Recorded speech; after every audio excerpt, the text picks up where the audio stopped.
Welcome on to the Tortillas and Takes podcast. You are on once again with your boy, Albie Shore. And ladies and gentlemen, it is here.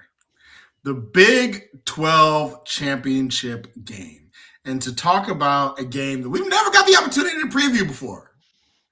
Not a full preview. We've been like, oh, hey, Oklahoma plays Kansas State in the Big 12 championship game again.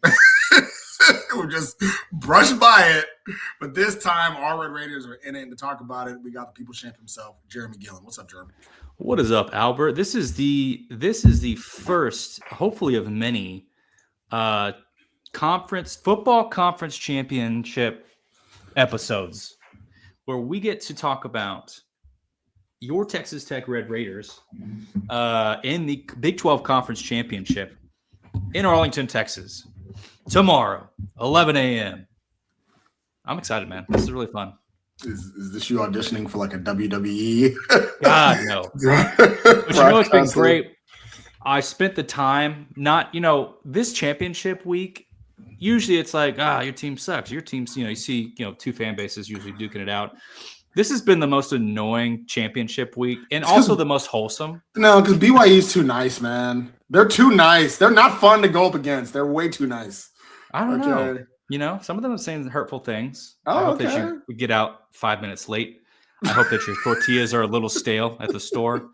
Now they're really digging in deep for these. So it's the meanest the Mormons have ever been. And I think, they brought it out just for us. But in the same breath, though, they have a more serious situation going on within their fan base. And in the same way that Mormons, or just BYU fans, came out and supported our team's barber's wife's injury through that, drunk driving accident. We are coming out in droves now to help raise money for a BYU fan in need. And so it's like this, I don't know, it's too wholesome. There's the really good things, but it's also like too wholesome of like, well, what happens when we play tomorrow? Am I supposed to get angry or what's going on? Not only that, but my prediction is this is going to be the first of many Big 12 championship games between BYU and Texas Tech. So I've already had this belief as the season has gone on in general.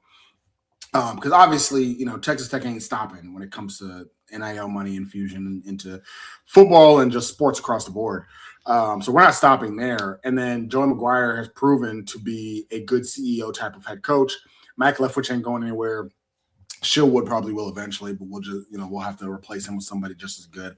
And so I think my tech side is going to continue. From a BYU standpoint, they've been able to culminate this good team 22-3 in the last 2 years with 1 stars, 2 stars. Like they haven't really recruited great. And we have already started to see, especially on the basketball side, they've already put a money infusion in there. But we've also started to see it in the high school recruiting in the football side. Like people don't realize Texas Tech's number 1 in the high school recruiting for 2026. BYU's number 2, right? Texas Tech's number 1 for high school recruiting in 2027. BYU's right there as well. So they've already started. And now with this whole Kalani Sitake thing, now it's like, well, we were already paying. Now we have made a bare minimum agreement to throw millions. So Crumble Cookies, NutriQuest, the Crumble Cookie CEO and the NutriQuest CEO are both BYU grads. Mormons of all over invest. And so, Texas Tech easily has the number 1 NIL collective in the conference. Guess who's about to be number 2 or maybe even compete for number 1 in NIL collective is BYU. And we've talked about it before. It's not just about the NIL collective. It's the NIL collective with the good base when it comes to coaching, when it comes to development, all that. And both Tech and BYU have both of it. So everybody else in the Big 12 now has to work to get where we are when it comes to both coaching and NIL, or development, I should say, and their collective. BYU and Texas Tech are already there.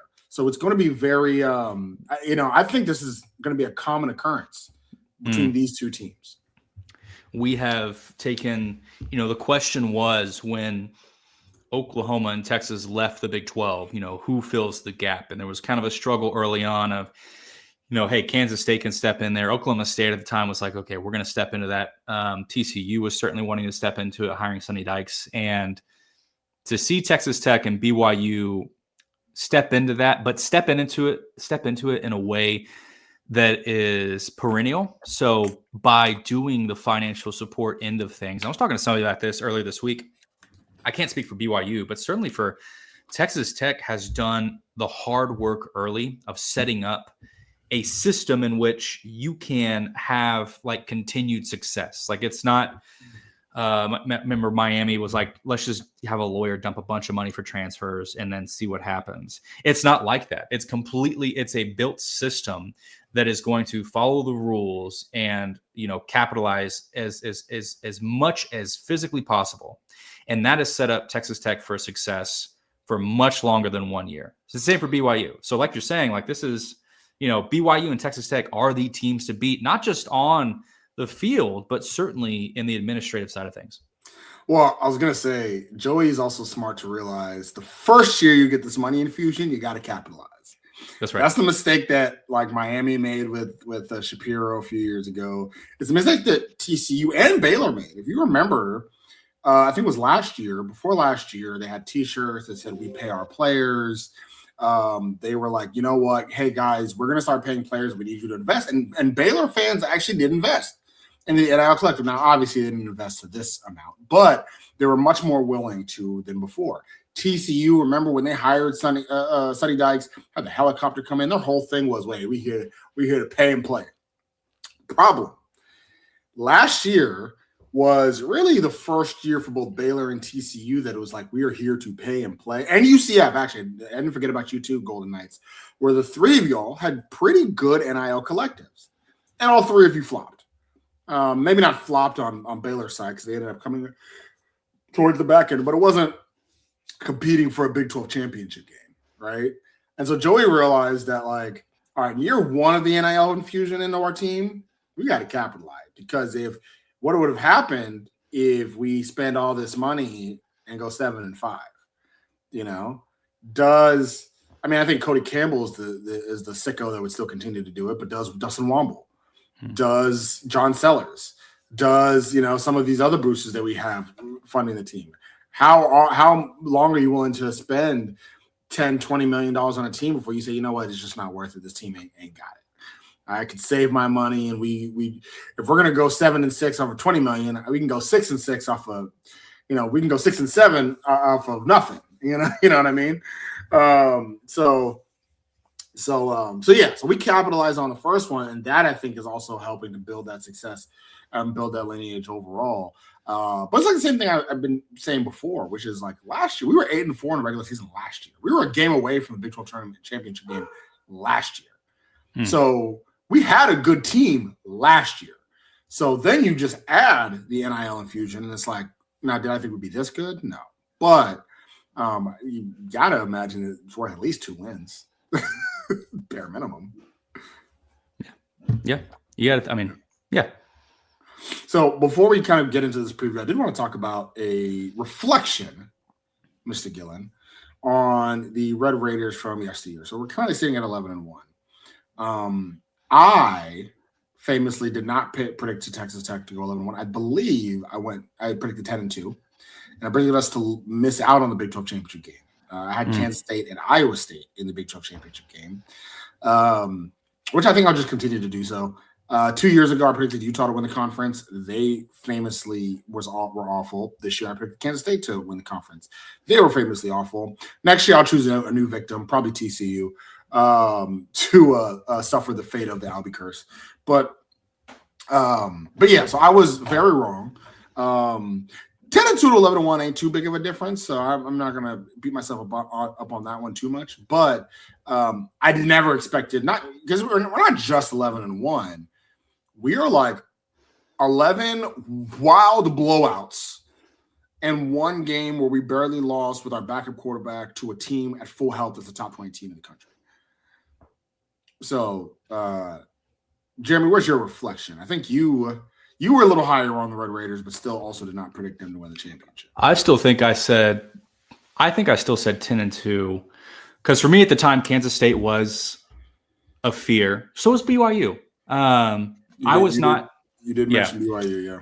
Yeah, I was not scared about Arizona State, and truth be told, shouldn't be if we had our starter. But yeah, the Utah game was the one. So it was, I mean, the state of Utah for me was like, I don't know, because we don't, Utah, when we were talking about at the beginning of the season, that Utah as a team played so bad last year, but it was because they had a quarterback scenario that just wasn't lining up for them. So their defense was still doing well. They just couldn't capitalize offensively. And so that was like, how are they going to bounce back? But I mean, it's been so long, but I think I did 10-2 as well. It just looked a little bit different than yours. I did have us going to the conference championship game though, because for me, I was like, if you don't even make it, that's such a disappointing season. Did you have us winning? I don't remember who I put us in with. Kansas State, maybe. I don't remember. I do remember you having us in. I just don't remember if you had us winning. I can't remember. Joe certainly did. Joe's certainly we're going 12-0. We're winning the championship, baby. I will say the best credit I can give to Joe McGuire is that we added Joe to the podcast as the optimistic guy, and Joey has made him right more times than not. So like that's probably the best compliment that we can give Joey. I mean, let's face it. If we were potting with Joe back in the Matt Wells era, he'd been wrong a lot. He'd have been wrong a lot. Well, actually, no, he would have been wrong a lot because Joe, I think, realized Matt Wells wasn't a guy about the same time everybody else did. So I think we all kind of figured out where that one was going. But still, I think Joe is he's a lover boy. He's definitely optimistic, and with that, he's been right. He's been right more times than not. So that's because of the way that this team has played. So definitely a positive there overall. So before one more thing. So let's talk about Utah a little bit in the college football playoff and the landscape. I do find it funny. About, I don't know, a month ago, there was a real thought of, can the Big 12 get 3 teams in the playoff? Right? Utah's whooping up on everybody. BYU only is undefeated at the time. Texas Tech only has 1 loss and was not the starting quarterback. Can they get 3 teams in? Texas Tech beats BYU, and now it's, well, yeah, Tech will definitely be in, but Big 12 may not even get 2 teams. Utah has done nothing to reduce their, like, how you would view them, and they're not even in the conversation. Like, the conversation this week when it comes to the college football playoff, Utah's not even included, like, at all. It's been actually Texas, who I believe is behind Utah, has been included in the conversation more. Hell, Vanderbilt has been included in the conversation more with the CFP than Utah. It's kind of been a known thing of, well, sorry, Utes, thanks for playing, despite the fact they continue to just whoop up on everybody. And then BYU, the fact that they now know if they lose this game, they're not going to be in the college football playoff, which is pretty crappy. Right? Like it's pretty insane that Miami, as of right now, has a better chance of leapfrogging BYU and Notre Dame and getting in than BYU does if they lose this game. If they lose on a last-second field goal, sorry, the committee's already kind of shown you're not getting in. And it's kind of insane to me that, by every metric, BYU should be in the head of Notre Dame. By every metric, BYU should be in the head of Miami. By every metric, they should be in the head of Texas. Win or lose this game, but it doesn't matter, and so it's just really crappy for BYU. It's a lot of it has to do with conference perception, but it's really annoying. Yeah, I mean, you can't really do anything about it because there's other questions for me when it comes to the college football playoff rankings of, Ole Miss loses their head coach and a number of their offensive staff, and they're ranked 6th, right? So how does the quality of play line up? Yes, we have the season of Lane Kiffin, but then Lane Kiffin leaves to LSU.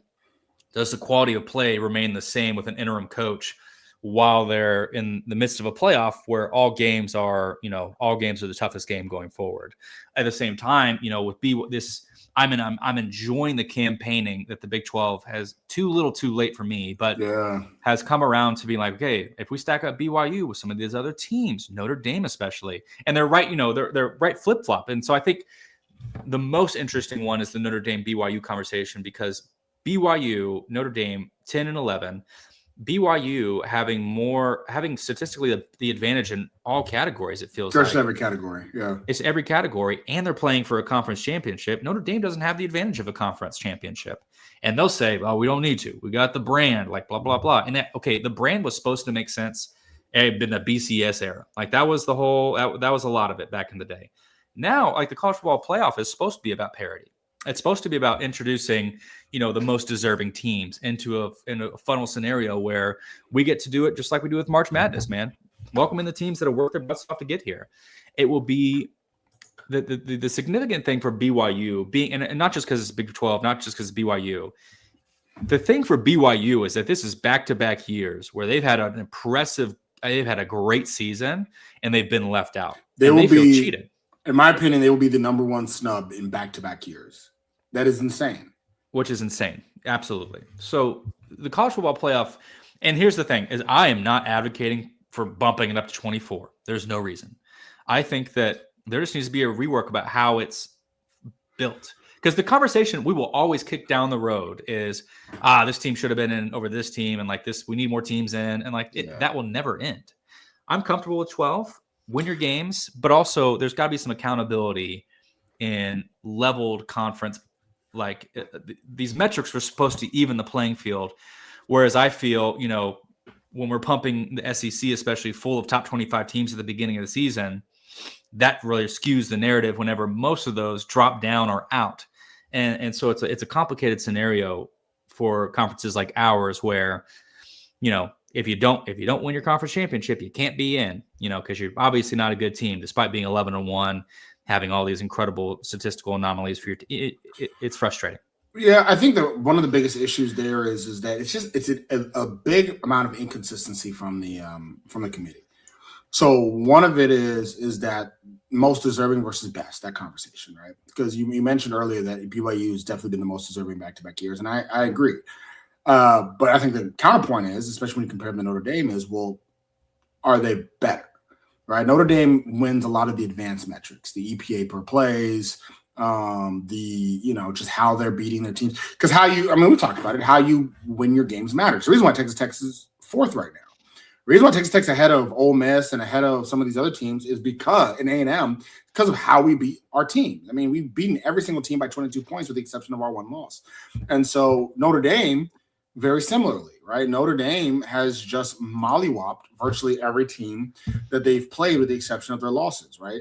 Now they haven't really played anybody, but the only other team they've played that ranked is USC, and they beat them by 10. They whooped, they whooped up on a good Navy team, beat them by 39, right? They beat a decent Pitt team by 22, destroyed Syracuse a lot to a little, destroyed Stanford a lot to a little, destroyed NC State a lot to a little, destroyed Arkansas a lot to a little. So even though these aren't necessarily teams we can categorize as good, they're beating them handily. And then you compare that to BYU, which BYU hasn't necessarily beat their teams handily, right? A close loss or close win at Cincinnati, still a good team, but still a close win. Barely beating Colorado, barely beating Arizona. If you're gonna go through the best versus most deserving argument, okay, I get it. Like Notre Dame has looked better. However, you mentioned Ole Miss. I would argue Ole Miss absolutely deserves to be in the top 6, but without their coach, are they really the best? Yeah. You know what I mean? Like that's what something. I was actually very surprised to see Ole Miss, A&M drop below Ole Miss. I thought for sure because of the whole coaching thing, bare minimum, Ole Miss would stay at 7, and even that didn't happen. So, which means that you're basically affecting Ole Miss like it didn't, like none of it mattered, right? So It's not. So now, and then another argument I heard yesterday is that BYU, their college football playoff really begins this weekend. It's because it's college football playoff. It's win and you keep going, right? Win or go home. And so for BYU, that win or go home starts now. They have to beat Texas Tech to get in, right? And listen, I may not agree with that line of thinking, but I at least understand it. Except, why wouldn't that be the case for Alabama too? Alabama's in win or lose. They're sitting at 9 right now. It's pretty obvious if they lose to Georgia, they're still in, barring them not losing by 50. They're still going to be in the CFP. So for Alabama, they can lose that game with no problem, but BYU doesn't have that same respect, right? So it's a lot of these conversations and these arguments, they're just not consistent, right? And then don't get me started on Texas's complaints and that nonsense. of non-conference games. It's actually very interesting. People brought up the fact that Michigan lost to Oklahoma, but you don't hear them complaining. Right. And had Michigan not lost to Oklahoma, because just as much as the loss to Ohio State is a notch down, had Texas beat Ohio State like they did the year before. Remember last year they beat Ohio State. Texas was a top-ranked team, right? You beat Ohio State, you're fighting for a first-round bye, even with 2 losses. You know what I mean? But this notion that if we played Stanford instead of Ohio State, we'd be comfortably in. You wouldn't be. You'd be on the bubble. I'm not going to act like you wouldn't. You'd be. I think they're 13th right now, 14th. I'm not going to act like you wouldn't be a little higher, but you wouldn't be comfortably in. You would, at best, you'd be right behind Alabama. Yeah. Right, which is like number 10. Like that's at best. You know how you would have been comfortably in if you didn't lose to Florida. That's the game. That's the game. It's not Ohio State. You don't lose to Florida, you're in. That's if you. And the committee has said that. It's like, hey, Ohio State, great, and they are doing such a PR job to just immediately go, well, I guess we're not gonna schedule these tough non-conference games if it's not going to benefit us. Look, it benefits you if you beat them. First of all, if you want the marquee game, go out and do it. That's what you wanted. That's what you got. Why is Oklahoma so highly rated right now? Because they beat Michigan in the non-con. They have the same amount of conference losses as Texas, but they beat Michigan in the non-con, and they don't have an awful loss. Like that's the two things. They beat their non-con team, and they do not have a bad loss. Texas unequivocally has the worst loss of any top 15 team. Yeah. Even the Alabama loss to Florida State's not as bad as losing to Florida, right? And so it's just simple. It's as simple as that. You cannot lose to Florida and still expect to be. And the funny thing about it is, Texas fans, a month ago, you would have agreed with everybody that you weren't a good team. That's now, right. all of a sudden, it's like, they beat A&M, and all of a whoa. sudden, wait, we deserve to be in. Forget all our past tweets. And forget everything we said. We're back on the horse. And you remember, I mean, even Vanderbilt, to an extent now, they have to sit right behind Texas, and they're out here saying, look, we'll play anybody this weekend. Please schedule a football game with us so we can play some football and get our, improve our record. So it just, once you get past number 10, it really starts to, like, the campaigning and, like, the way it's like, how do I finagle my way into this? It looks so different for every team, but the reality, base level, you got to win your games. Got to win games. Got to win games. Yeah. No 3-loss team should be in the college football playoff. You got to win your games as well, unless you're BYU. Unless you're BYU, then you just got to not do. I don't know what it is. Yeah, I don't know. Yeah, if you're BYU, sorry, tough tip. It's just next year BYU is going to go undefeated ahead of the Big 12 championship game because we don't play them. They're going to go undefeated ahead of the Big 12 championship game, and they're going to still be on the outside looking in. They're just going to be like, you know what, BYU, we just don't like your face. That's going to be it. Like, we just don't like your face. It is what it is. We just don't like your face. All right, so let's talk about this game itself, shall we? Texas Tech playing BYU again for the second time this year. Last time these two teams played, Tech won by a score of 29-7. We've talked about this BYU team already. We've talked about it before. We know the Bear Bachmeier, who I have famously called a running back that can throw, is their leading passer on the year with almost 2,600 passing yards, 14 touchdowns, 4 interceptions, as well as being the second leading rusher with 529 yards overall. We know that the offensive player of the year, LJ Martin, is their leading rusher. LJ Martin famously did get hurt early in the game against Texas Tech. If you're a BYU fan, you say, well, that's, y'all ain't ready for LJ Martin. LJ Martin should be pretty healthy in this game, right? He doesn't necessarily have the same shoulder problem he did before. So he should be here. Also, we've talked about Parker Kingston. Their star wide receiver who fumbled in the game against us is still here on the year. Parker Kingston, 800 yards receiving, 5 receiving touchdowns, also 100 yards rushing, 3 rushing touchdowns overall, right? We've talked about all these guys. We've talked about on defensively, Sachuala, who has 70 tackles, their safety who has 70 tackles on the year, as well as 3 interceptions and a sack. We've talked about Jack Kelly, who actually had a really good game against Texas Tech last going, who had 52 tackles on the year and 9 sacks on the season, right? We've talked about Isaiah Glasker, who also has 54 tackles on the year and 3 sacks and 2 interceptions himself, and Wall, who has 4 interceptions himself on the year. Johnson has 4 interceptions himself on the year. We've talked about all of these guys, Jeremy. What is going to be different from the last time we played and the offense only scored 7 points and the defense gave up 29 points, and this game that we got to be scared of when it comes to the BYU Cougs? Nothing. No, I think so. Let me actually hit both sides of this because hold on, I gotta hit a banner for that one. Spicy. Remember that after the game, who was it? Wide receiver Chase Roberts, right? Chase Roberts said, we'll be back. Like, we'll see them in the Big 12 championship and we're going to go beat them. Right. Great. Awesome. Rally your team around that. Pretty much everybody forgot that he said that or who he is, on this side of things. So some big developments for BYU in the wake of losing to Texas Tech in Lubbock. Like, you have a huge win against TCU, 44-13. You've got a pretty good win against Cincinnati, 26-14. You had a survival win, and a survival truly because you let UCF get up on you, 41-21. Bear Bachmeier stepping into his own. Bear Bachmeier, so impressive that Joey McGuire even is tweeting about why is he not in the conversation with these freshman quarterback trophy award winner, like these finalist lists. Like, it doesn't make sense because he has stepped into a role he was not ready for and has flourished or was not prepared to be in that role, right? Jake Retzlaff was no doubtedly going to be QB1. Then he had to go and have the 6.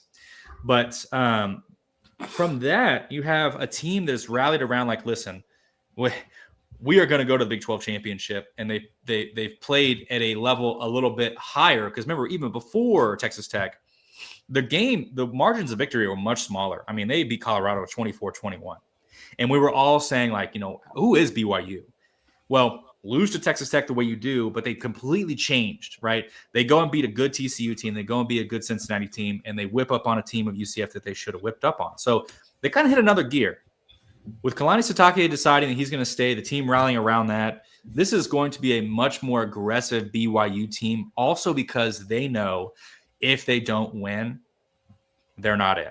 That is going to be a huge boost for that team, right? They are going to come into this, going to have a lot more rest than they did when they came in from BYU last time, or from Utah last time. They're going to be ready for this one. Counterpoint. When we did our prediction against BYU, I said very, very clearly, hey, they've got two big pieces back for their team. And we have to be aware of that. LJ Martin, obviously being the largest one of that, but also having back JoJo Phillips out wide.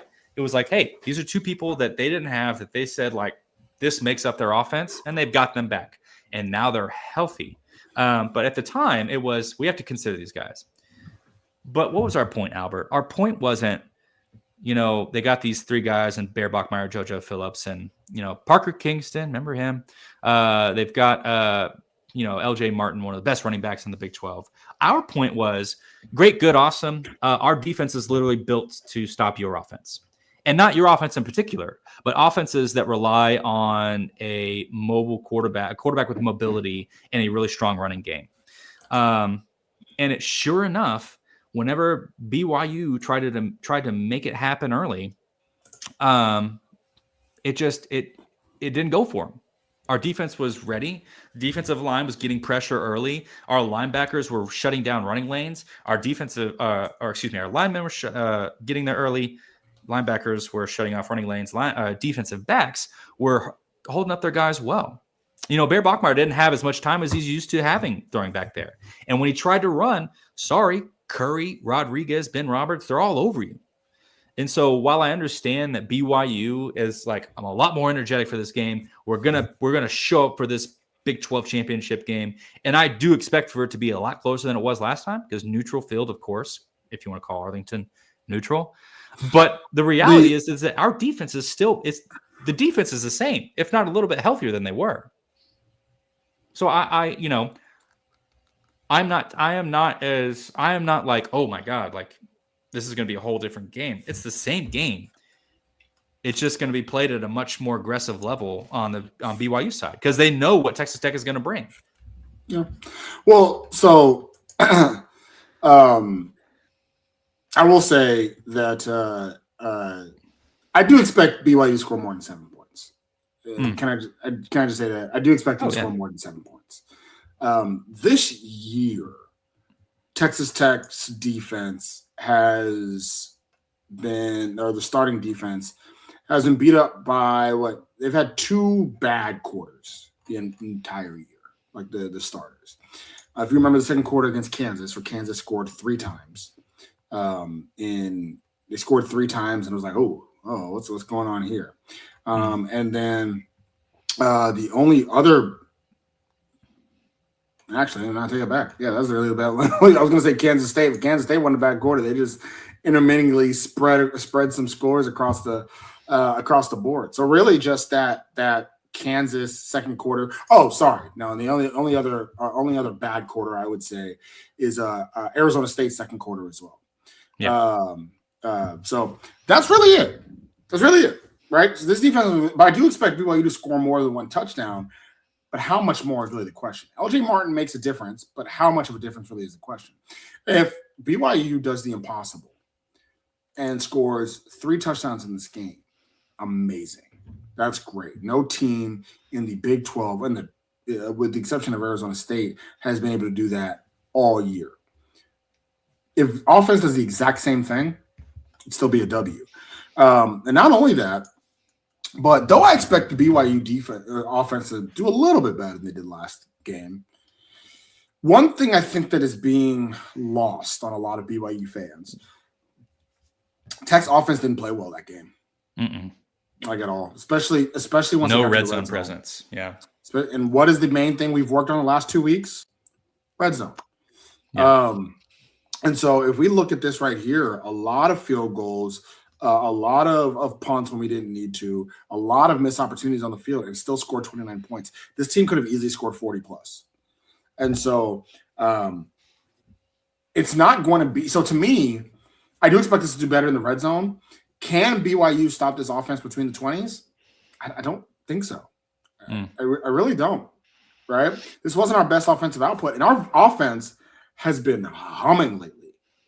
UCF and West Virginia, home, road, doesn't matter, has been humming lately. So I do actually expect a really good output from our offense, especially since, offense should feel a little slighted with the Big 12 awards. With the Big 12 awards, offense should feel a little slighted. Nobody from the O-line made it on first team. Sheridan Wilson and Howard Sampson both were second teamers. Though I could argue that Sheridan Wilson should have been a first team. I could argue it. But again, I'm not going to debate it too much. It's debatable. Terrence Carter, who was third in the conference in tight end receptions, despite having a much lesser receptions than Tanner Koziel from Houston and Craig from Baylor, could argue that he is better than Craig at least, but he's better. He deserved first team, but it's debatable. I'm not going to argue too much. Caleb Douglas, who I think is the second most talented receiver in the conference, second or third most talented receiver in the conference, could argue him. He should be in, right? Yeah. The fact that he has to split a lot of his receptions is not like a Parker Kingston that gets most of the receptions, or even a Chase Roberts that gets a lot of the receptions here at BYU. He's not like Jordan Tyson, who was bona fide WR1 at Arizona State. And he's still putting up numbers. But again, it's debatable. Cam Dickey was, for most of the year, was leading the Big 12 in rushing. The only reason why he's not is because we've been winning too much. That's the only reason he splits reps with. He splits carries, Jacoby. And we've been winning too much, so he gets pulled out of games. Last 2 games, he's been pulled out of the game early. Those are the only reasons he's not leading the Big 12 in rushing. And even with that said, he's still top 3 in the Big 12 in rushing with far less carries. Yeah.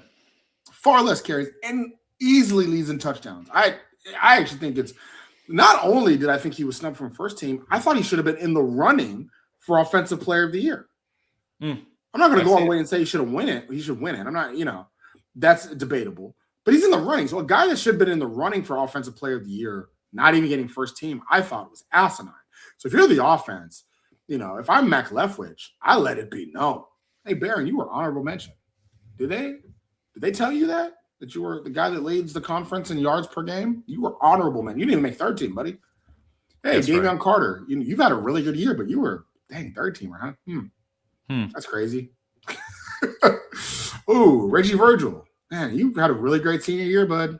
But honorable mention, huh? Yeah, no, I mean that's got to be in the conversation a little bit more than anything else. Is just like, look, the Big 12 watched you play and they said not enough for us. And you're exactly right. Like, this is an offense that when I saw it and didn't see a single Texas Tech offensive player, in my mind I thought, damn, we play too well at the first half. Like, we play too well that we pull our guys. And, there's so many dudes on this team that we're not focused on one guy, so we can't just elevate one guy. What a shame, right? But these guys got to feel some type of way. Yeah. Let the defense, do what they want to do. But offensively, you got to be thinking, we left a lot of points against BYU last time. All of us got snubbed off the list. Maybe we should capitalize and show, we can put up more than 29 on a championship caliber team. Yeah. And you were talking about it being neutral. The head of the BYU DFW alumni chapter thinks it's going to be almost 50-50. Really? That's what he thinks. That's what he said. He said, very political. He was like, well, there's 6,000 BYU alumni in the Dallas area, and we have a lot. And I will say, listen, it's not that BYU travels well. I think people keep saying they travel. They don't really travel well. It's just built in. It's built in. There's a lot of LDS people throughout the country, similar to Notre Dame going anywhere they are. They're not traveling from Indiana. They're Notre Dame fans that are Catholic in Houston and Dallas and San Antonio, wherever that are a Notre Dame fan. Same thing with if you're a member of the Church of Latter-day Saints, you're a fan of BYU. It's normal. There's nothing wrong with that. And so there will be a decent amount of BYU fans. Also, the first potential conference championship in a very long time. So they're just as pumped up for this game as Texas Tech fans are. So when I say that I expect it to be 70-30, it's not a slight to BYU, but it's, dude, you and listen, there are more Texas Tech fans in Dallas than there are in Lubbock. Okay? Yeah. like that is, I'm sorry, man. You're sorry, BYU. If y'all were playing any other team, hell, if y'all were playing Baylor, I think y'all would have more fans than Baylor. TCU even. Yeah, TCU even. But sorry, guys. You're just playing the wrong team at the wrong time. I think it'll be 70-30. If it's 60-40, good on BYU. But I have it being 70-30. And it's gonna be a lot. And we ain't quiet. Let me tell you that. So, Jeremy, I know we go around. We do the Big 12 roundup. There's only one game in the Big 12 this week. The lounge is pretty quiet. It's only two teams in the lounge now. But let's do a championship weekend roundup, shall we? So let's start off with Friday night. Friday night, Jeremy. All right. We got Conference USA Championship, the conference that we've all forgotten about.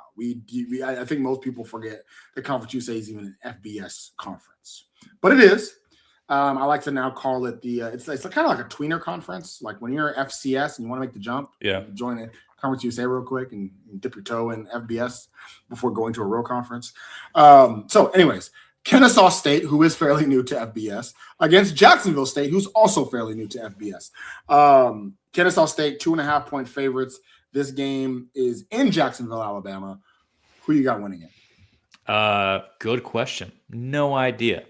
I think, we get down to this level, and unfortunately, I've got too much to do with my life that I don't ever get to watch these games, right? And it's some of the, this is good football all the same. Like, these are people who, want to play a sport that they love, and they're okay doing it at the lower levels. So it doesn't mean they play any less.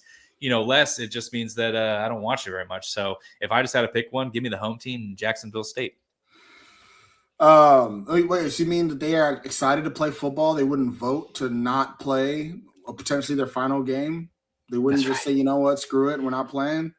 It's absolutely ridiculous. It's one of the worst. If you didn't hear about Kansas State players voting to not play in their bowl game. I've heard of administration doing this, but for players to do that is insane. Anyways, I'm going Kennesaw State because they won more games. They almost beat Wake Forest earlier this season, and you chose Jacksonville State. So I'm going the other way around. Even though Kennesaw State did lose to Jacksonville State earlier this year in Jacksonville State. So maybe you'll be all right. All right. Also tonight, we have the Mountain West Championship, UNLV at Boise State. Who you got in this one? What can you Boise's tell me about? 5.5-point favorites. And at Boise State, that means UNLV is actually favored, really, by a small margin. So I don't know. That's probably going to be a really good one. There's anything on the line for either of these, really? I mean, besides having the gusto of being at the end. I don't know what joy and fun. Joy and fun.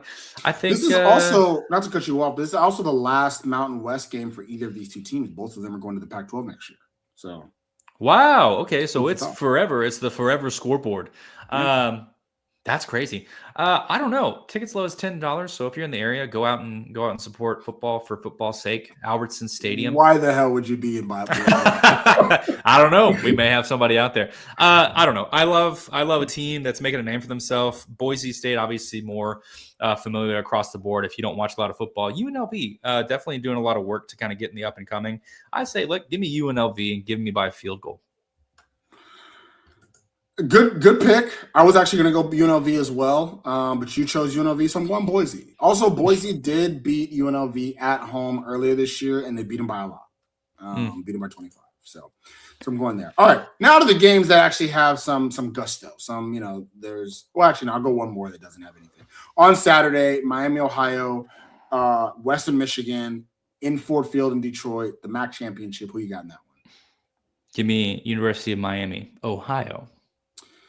West Virginia is 1.5-point favorites, so I trust Western Vegas. Michigan. I said West Virginia. Western Michigan. Same thing. Go Broncos. Western Michigan winning this one as well. All right, now for the three games that we didn't care about.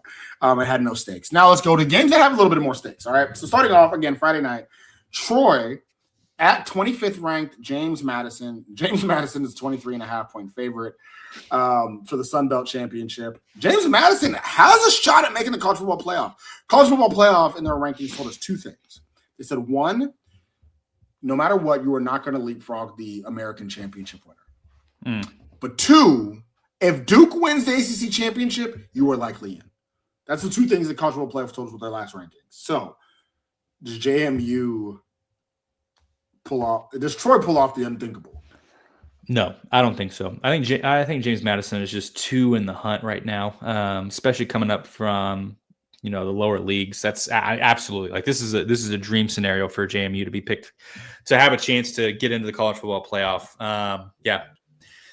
James Madison. If I'm the Sun Belt commissioner, I'm throwing a couple extra $1,000 to the refs to make sure that James Madison wins this game. If you're a Duke fan, you really want Troy to win, because if Troy does win, then the ACC championship, the winner of that game is going to be like Duke. Then Duke has a light chance of moving up if James Madison loses this game. But James Madison's not losing.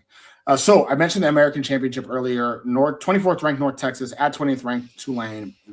UNT is actually a 2.5-point favorite in New Orleans, oddly enough. Winner goes. It's just as simple. Winner goes to college football playoff. Who you got?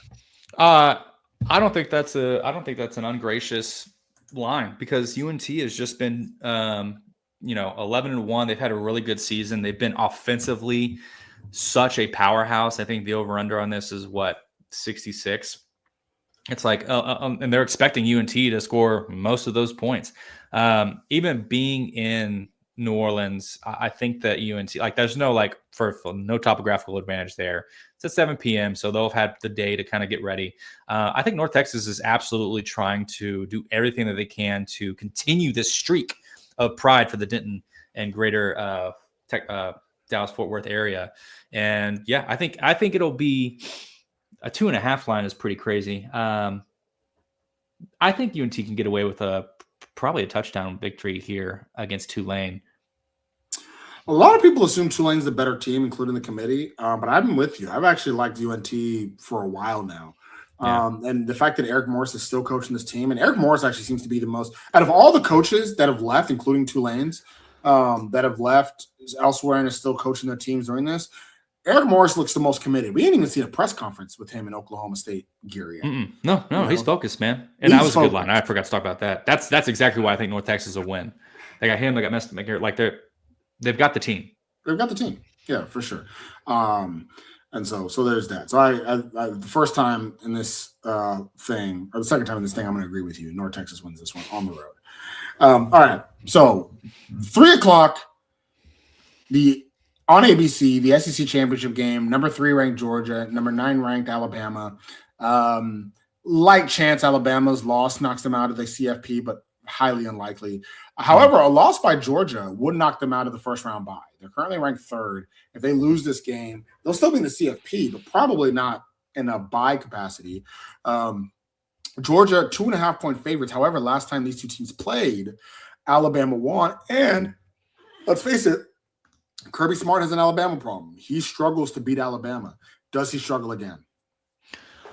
Yes, actually. I think that Alabama recently has just really kind of found a groove in their game. Remember that Georgia playing, was it Georgia Tech late? That was a rough and tumble game for the Bulldogs. They have their cupcaking against Charlotte, and they're like, yeah, okay, we're going to do this thing. We beat Texas, top 10 Texas, whatever the hell that means. We beat Charlotte. We're about to go and whip up on Georgia Tech, rival, but we're so much better. And Georgia Tech gave it to them. There was many points in that game where I thought Georgia Tech might actually squeak out a victory, but Georgia survives. Does that mean that they're going to like whiplash and go, you know what? We're going to turn around and beat this Crimson Tide? I don't think so. I think that Alabama's established such a good running game late in the season here. With between Ty Simpson and Jam Miller, like they've done such a good job taking up time of possession. And I think Georgia's given up a lot of time of possession lately too. Against when they've struggled, it's been because they've been struggling with the time of possession. So I think Alabama has the edge here. It will likely be it'll likely be kind of a barn burner, fourth quarter, late in the fourth quarter. Maybe a turnover seals it, or maybe one big run. But this will be a good one to watch. But for me, it's Alabama. So 2 weeks ago, I had the same opinion. I'm switching it. I'm going Georgia. Because just as bad as Georgia played against Georgia Tech, you know who played worse against their rival? Alabama. Alabama played awful against Auburn. Luckily, they were playing Auburn, so they still won. But they played awful against Auburn. And also, Georgia just played at Mercedes-Benz Stadium last week against Georgia Tech. A little bit more familiarity with the field, with how everything works there. I think I'm actually going to go Georgia. That's actually new. I had Alabama before, but I think I'm going to pick Georgia. But it doesn't matter. Alabama's not going anywhere. All right. On Fox, number 1 versus number 2, Big Ten championship game. Ohio State is only a 4-point favorite. Who you got in this one? Oh, dude, this will actually be a good one because with Ohio State, I mean, you look down their schedule. Really, they didn't have a lot of challenge. They whipped up on Texas, obviously, but that's 14-7 is not as impressive a victory as we expected it to be. With Texas kind of taking the pitfall they did. They whipped up on Illinois again. At the time, Illinois was considered a lot better. The Michigan game was a really good, significant win for them. Playing Indiana, a team that has had maybe a little bit more of an exciting schedule, right? They played at the time, again, they both played Illinois. If you want to take the measure there, Illinois, or if you want to compare there, Indiana absolutely obliterated Illinois, like 63-10, right? That was insane. But they also played a really good Oregon team and won 30-20, right? They've had like these semi-marquee games that have kind of made you go, okay, well, it's a pretty good team, is this really valid or not? But I don't know. This is going to be another close one. I like Indiana a lot as a team. I think they've got, I think Mike Cignetti is such a fun coach. The problem is that Ohio State has too many good players on that defense, especially. Oh my God. That I think that Ohio State ends up winning this one. And I actually expect them to win probably by 10. 42-17 Ohio State. You think so? That's crazy. I think Ohio State's going to beat them boys something silly. I think that's wild. I think Fernando Mendoza better do something to keep that Heisman because that means Albert checked out as soon as I started talking about anything. He's like, all right, well, this guy doesn't know what he's talking about. I just don't see it. I've had this opinion for a few weeks now, for probably a month, that Indiana is going to go undefeated and get their butts kicked in the Big Ten championship game. But I also think Ohio State's far and away the best team in college football this year. So, So, anyways, we got Duke. Can Duke do the impossible and beat the 17th ranked Who's of Virginia? No, I don't think so. I just don't think so. No, I'm gonna keep it short because I know we're kind of cutting up on time. Let me say something. Even if Duke had a chance, the best chance that Duke has is if Troy beats James Madison, then the ACC won't care. Unfortunately for Duke, that's not going to happen. And so the ACC is going to do whatever it takes to make sure Virginia wins this game.